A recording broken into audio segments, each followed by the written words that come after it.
مجھے بڑے افسوس کے ساتھ یہ بات کرنی پڑے گی کہ کوارے لڑکے اور کواری عورتوں کا معاملہ تو اپنی جگہ رہا، شادی شدہ ہونے کے باوجود بھی، یعنی جب اس کا ایمان بمطابق حدیث محفوظ ہو گیا، بہت سارے لوگ ہیں جو کمزور بات کرتے ہیں، ان کی زبان پر کچے جملے آتے ہیں حالانکہ وہ شادی شدہ ہیں۔ نبی پاک صلی اللہ علیہ وسلم نے فرمایا کہ میں نے معراج کی رات کچھ ایسے لوگوں کو دیکھا کہ ان کے پاس اعلیٰ غذا پڑی ہوئی تھی پر وہ گند کھا رہے تھے، تو میں نے حضرت جبریل امین علیہ السلام سے کہا کہ یہ کون لوگ ہیں؟ تو مجھے بتایا گیا کہ یا رسول اللہ صلی اللہ علیہ وسلم جن کے گھر میں خوبصورت بیوی موجود ہوتی ہے پھر بھی نظروں کو گندا رکھتے ہیں۔ آپ جب اس چیز کی اہمیت پیدا کر لیں گے، اب میں اطباء اور حکیموں کے اور ماہرین کے اقوال یہاں پیش نہیں کر سکتا کہ وہ کیا بتاتے ہیں اس مسئلے میں، صرف ایک مثال دے کے آپ کو بات سمجھاتا ہوں کہ حلال حلال ہوتا ہے اور حرام وقتی طور پر حرام کی لذت زیادہ محسوس ہوتی ہے،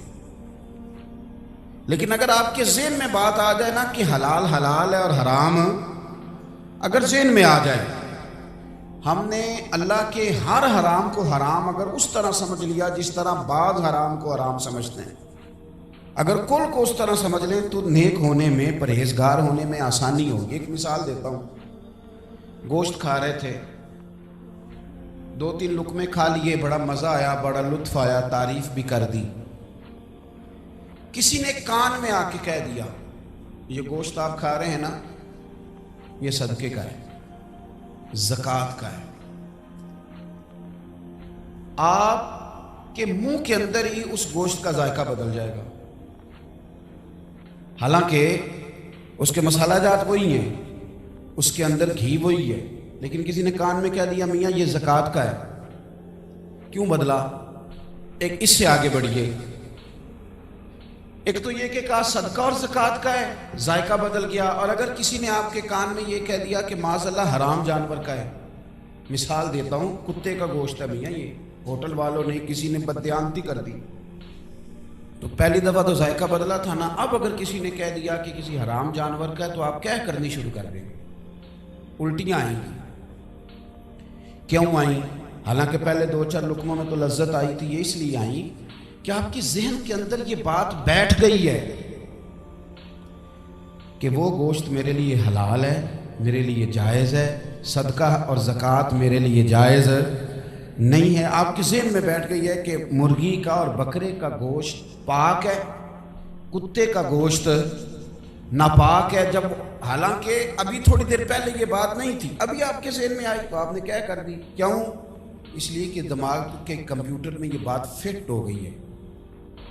کہ یہ گوشت گندا ہوتا ہے، ناپاک ہوتا ہے، یہ کھایا جا سکتا نہیں۔ جو دنیا میں لوگ کھاتے ہیں معاذ اللہ، ان کے ذہنوں میں اس کا وہ انداز نہیں تو وہ کھائے جاتے ہیں، ہو سکتا ہے بڑا ذائقہ لے کے، آپ کے ذہن میں یہ بات اتر گئی ہے کہ یہ پاک،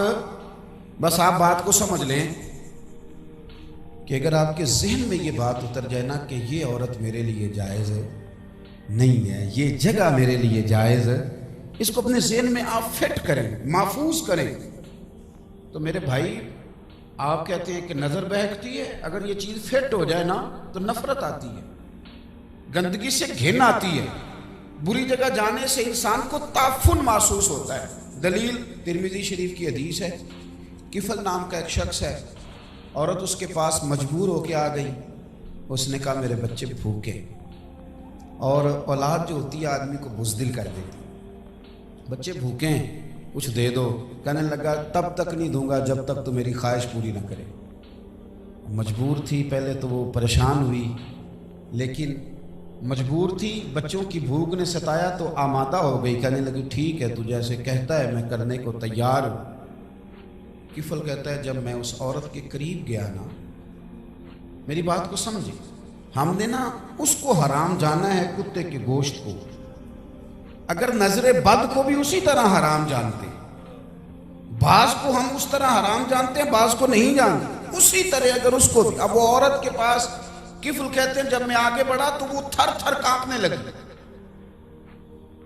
تو کفل کہتے ہیں اس بی بی سے میں نے کہا یہ بنی اسرائیل کا شخص ہے اور یہ واقعہ اتنا حسین ہے کہ مدینے والے محبوب نے اپنی زبان نور سے بیان فرمایا،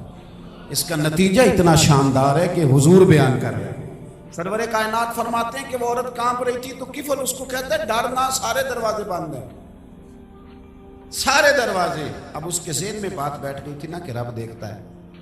تو وہ خاتون کہنے لگی نہیں، ایک دروازہ کھلا ہوا ہے، مالک کا دروازہ کھلا ہے۔ اور کہنے لگا تو کانپتی کیوں ہے؟ تو کہنے لگی یہ کام بڑا غلط ہے، یہ بڑا ناجائز ہے۔ او میرے دوستو، آپ نے تھوڑی دیر پہلے سنا ہے کہ نیک وہ ہوتا ہے جس کی تنہائی پاک ہوتی ہے۔ عزیز بھائی، تیرے ذہن میں جب تک یہ بات فٹ نہیں ہوتی